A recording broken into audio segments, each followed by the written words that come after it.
Pour avoir un réseau avec de la haute disponibilité, c'est-à-dire un temps d'arrêt minimum, il est nécessaire d'avoir des procédures pour la sauvegarde des iOS. Comme ça, en cas de problème, ce sera très rapide de restaurer une image vers un routeur. Nous allons voir en détail comment faire cette sauvegarde. Tout d'abord, avant de commencer, il faut vérifier la bonne connectivité de notre serveur TFTP, celui qui accueillera notre sauvegarde. Pour ça, il suffit juste de lancer un ping du routeur vers le serveur TFTP. Ici, tout est OK. La commande show flash permet de vérifier la taille de l'iOS qui sera envoyée vers le serveur TFTP. Ici, la taille est exprimée en octets, ce qui donne à peu près 33 mégas pour l'image en .bin. Maintenant, on est prêt à sauvegarder notre image en utilisant la commande copy. Dans l'exemple, on lui dit de copier de la mémoire flash vers un serveur TFTP. Ensuite, il faut lui indiquer quel fichier copier, l'adresse du serveur TFTP et le nom qu'on souhaite lui donner pour la sauvegarde du fichier. Les points d'exclamation indiquent que le transfert est en cours.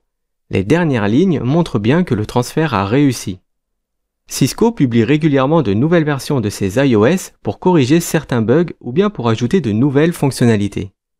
On va voir les étapes pour mettre à jour son iOS sur le routeur. Tout d'abord, il faut télécharger le nouvel iOS à partir du site de Cisco et le transférer sur son serveur TFTP.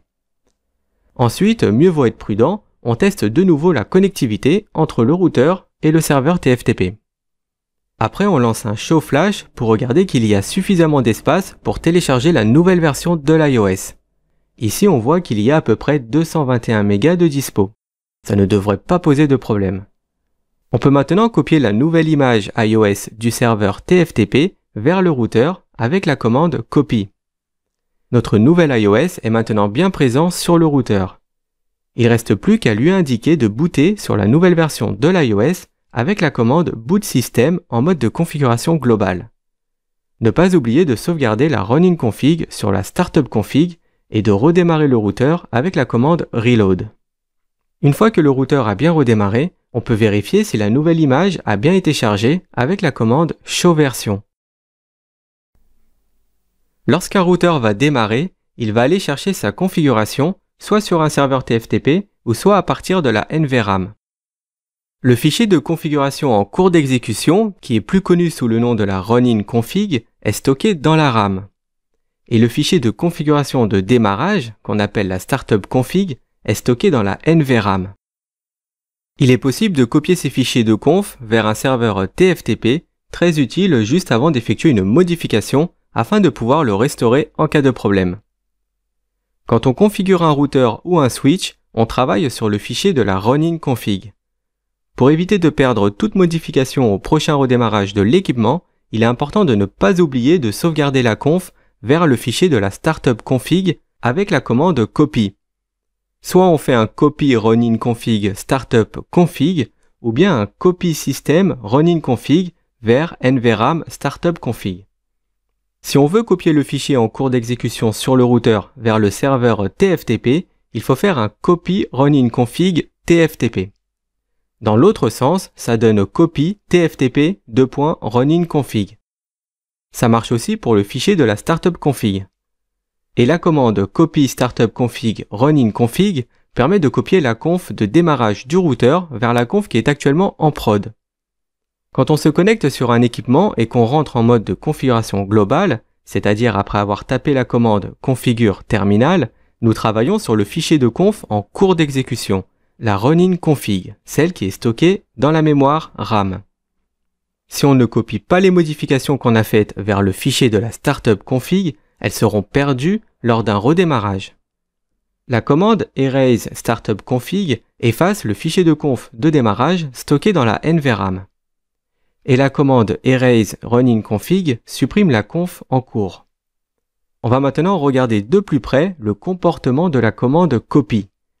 Admettons que sur la running config, nous avons deux interfaces de configurer avec une IP.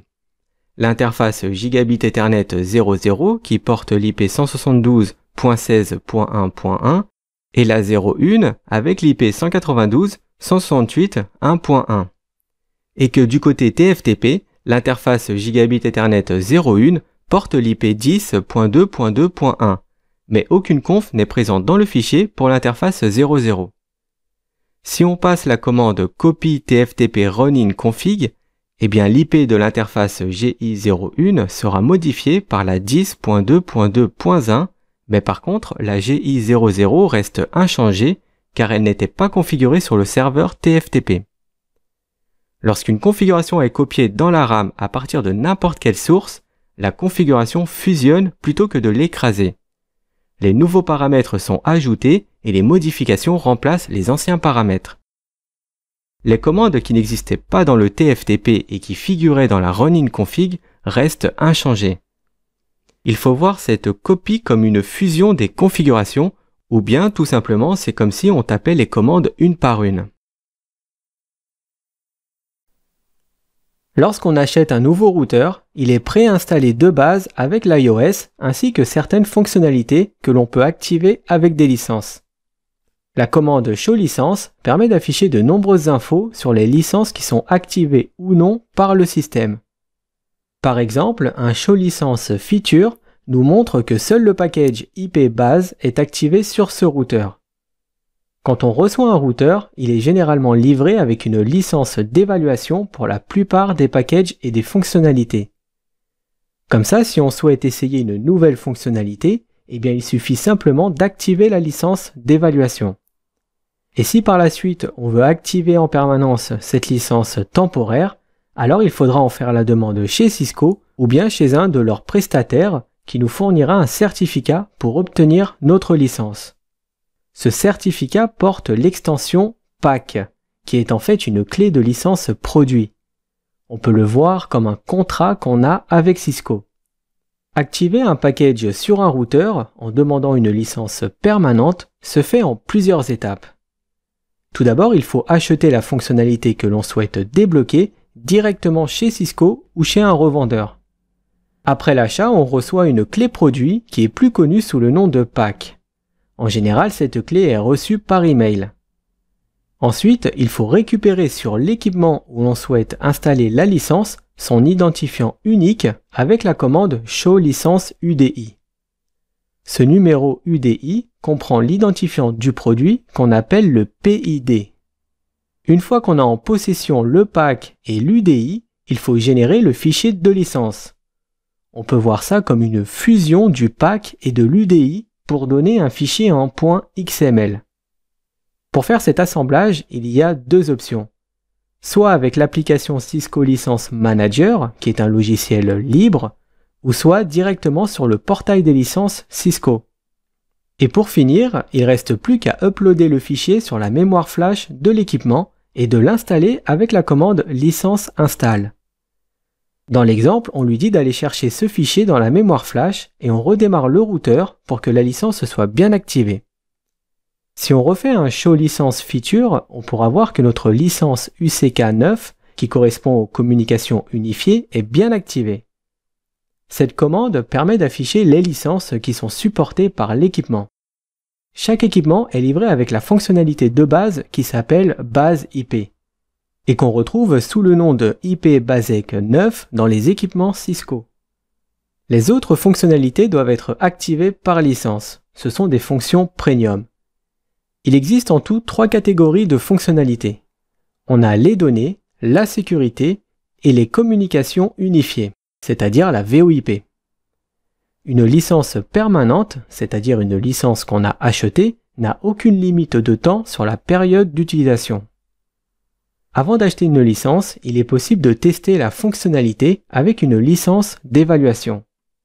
Par exemple, sur notre routeur, nous avons les fonctionnalités de base plus le package des communications unifiées que nous venons d'installer.